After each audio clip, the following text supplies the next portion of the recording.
दर्शकों नमस्कार, आप सभी का स्वागत है। आज मैं ये वीडियो मान साहू जो रायपुर से हैं उनके लिए दोबारा बना रहा हूँ, क्योंकि उन्होंने जो पहले अपनी कुंडली भेजी थी, डेट ऑफ बर्थ बताई थी, उसमें कोई शायद उनके बर्थ डेट की गलती हो गई थी, जिस वजह से उनके द्वारा बताई पुनः जो डेट है वो 6 फरवरी 2004 उसके हिसाब से मैं कुंडली बना रहा हूँ। इसलिए वो पुराना फलित उनके लिए रिलेवेंट नहीं रहा था। अब इस डेट के हिसाब से जो इनका फलित है वो बताता हूँ। आपका प्रश्न ये है कि मेरे कैरियर के बारे में आप बताइए। आपकी कन्या लगन की कुंडली है और इसमें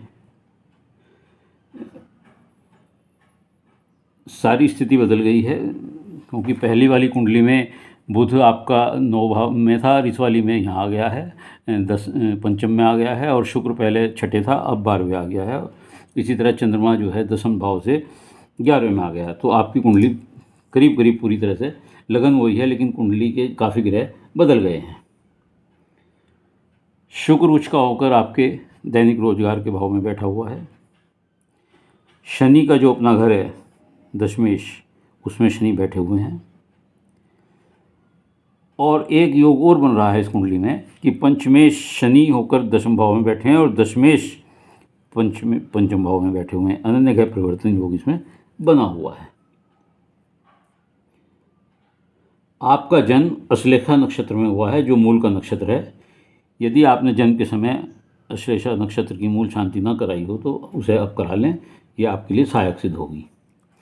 केतु दूसरे भाव में बैठा हुआ है आपका। केतु आँख पर चोट का निशान देता है। आपको स्वादिष्ट भोजन, तेज खट्टे मिर्च मसालों का खाना पसंद होता है। कुटुंब से आपकी जो विचारधारा है, सोचने का तरीका बिल्कुल अलग होता है। आप बुरा ना मानिएगा, प्लस माइनस सोचकर संबंध बनाते हैं और अपने सेल्फ इंटरेस्ट को सुपीरियर रखते हैं, सबसे सर्वोपरि रखकर संबंध बनाते हैं, उसी के बाद कोई निर्णय लेते हैं। बुध आदित्य योग भी आपकी कुंडली में पंचम भाव में बना हुआ है और मंगल राहु का अंगार दोष भी इसमें बना हुआ है, जबकि मंगल स्वग्रही हैं। मंगल इसमें स्वग्रही हैं। तो ऐसे स्थिति में जहाँ मंगल यहाँ हो तो राहु हो, तो ऐसे आदमियों को अनएक्सपेक्टेड गेंस होते हैं, वसत से संपत्ति मिल सकती है। आपका भाग्योदय, क्योंकि भाग्येश आपका सप्तम भाव में है, रुच का है, तो आपका भाग्योदय शादी के बाद होगा। पत्नी बहुत सुंदर मिलेगी आपकी। दैनिक रोजगार आपका बड़ा अच्छा होगा। तो अब आप इन सब विश्लेषण को देखने के बाद, आपकी स्थिति देखने के बाद, एक चीज़ और है कि आपका जो दैनिक रोजगार का स्वामी बृहस्पति है और शुक्र भाव का केंद्र का, दोनों केंद्र का स्वामी विदेश भाव में बैठा हुआ है। तो आपके इन सब चीज़ों को देखने के बाद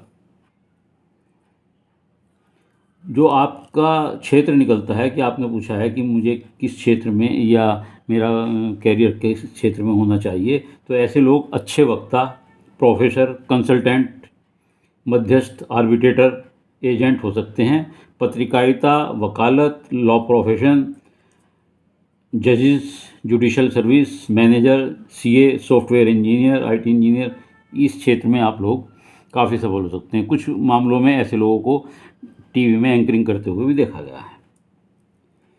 यदि आप नौकरी नहीं करना चाहते तो इन्हीं क्षेत्रों में जहाँ ये बताए गए हैं आपको सूट करते हैं, इसी में कोई अपना निजी व्यवसाय बना सकते हैं, क्योंकि वो दाते योग भी है।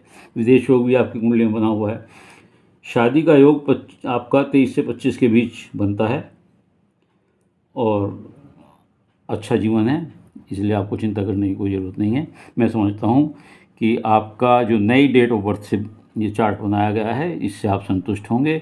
और यदि आप इससे संतुष्ट हों तो मेरे वीडियो को लाइक करिएगा, शेयर करिएगा और कमेंट्स बॉक्स में जाकर अपने कमेंट्स ज़रूर लिखिएगा। और इसके अलावा अगर किसी और को भी कोई प्रश्न पूछना है तो अपना एक प्रश्न पूछ सकते हैं, लेकिन मेरे चैनल को सब्सक्राइब करने के बाद आप प्रश्न पूछें, जवाब ज़रूर दूंगा। लेट हो सकते हैं, वो बात दूसरी है। धन्यवाद।